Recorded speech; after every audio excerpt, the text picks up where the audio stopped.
Hello everyone, हम देखने वाले taxation of crypto currency in India. तो इंडिया में करंट जो लीगल फ्रेमवर्क है और टैक्स रेट है वो है digital assets such as crypto currency and NFTs are classified as virtual digital assets.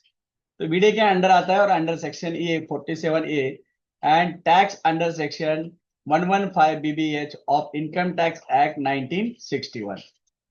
So any gain from the transfer of VDA is subject to a flat 30% tax। जैसे Dubai में 5% है, लेकिन यहाँ पे कितना है 30% tax plus 4% cess levied equally regardless of gain type or holding duration with only the cost of acquisition deductible। तो 30% आपको फ्लैट टैक्स पे करना पड़ेगा जब आप इनकम बनाओगे क्रिप्टो करेंसी से।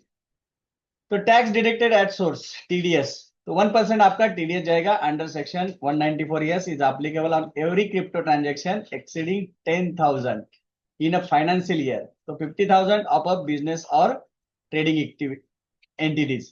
तो आपको कितना 1% टीडीएस देना पड़ेगा। 10,000 के ऊपर आपकी प्राइस रहेगी या ट्रांजेक्शन रहेगा।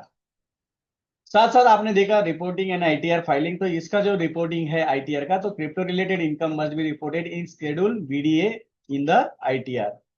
तो आईटीआर 2 आपको पे करना है, आपको भरना है for investors no business income. और आईटीआर 3 भरना है फॉर ट्रेडर और प्रोफेशनल्स। तो declaring crypto as a business income, तो ये आपका बिजनेस इनकम है। इन्वेस्टर का क्या है, वो लॉन्ग टर्म इन्वेस्टमेंट है, लेकिन आप ट्रेडिंग करोगे प्रोफेशनली तो वहां पे आपको डिक्लेयर करने पड़ेगा ये बिजनेस इनकम है आईटीआर 3 के अंडर।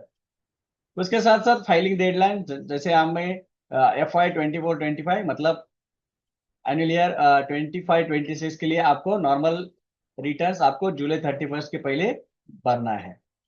और ऑडिटेड टैक्स पेयर को October 31 को आपको ये आपका आईटीआर फाइलिंग होना चाहिए। और बिलेटेड फाइलिंग आपको December 31 तक भर सकते हो, जैसे मैं ये फाइनेंशियल ईयर का आपको बता रहा हूँ। तो ये आईटीआर भरना अभी मस्ट है, क्योंकि क्रिप्टो इनकम आपका क्या है, ये बिजनेस इनकम है। तो कंप्लायंस एंड पेनल्टीज आपने नहीं भरा तो एनी अनरिपोर्टेड और undisclosed crypto gains are now treated as undisclosed income under amended section 150B and enable block assessment of the past 6 years। तो tax authorities can levy a 60% penalty, मतलब double. आपने 30% पे नहीं किया और आपका फाइंड आउट हो गया तो आपको 60% penalty plus surcharge and cess on such income आपको पे करना पड़ेगा। तो यहाँ पे क्रिप्टो का आप कर रहे हो तो डेफिनेटली आपको वो टाइम पे करना बहुत ही इंपॉर्टेंट है।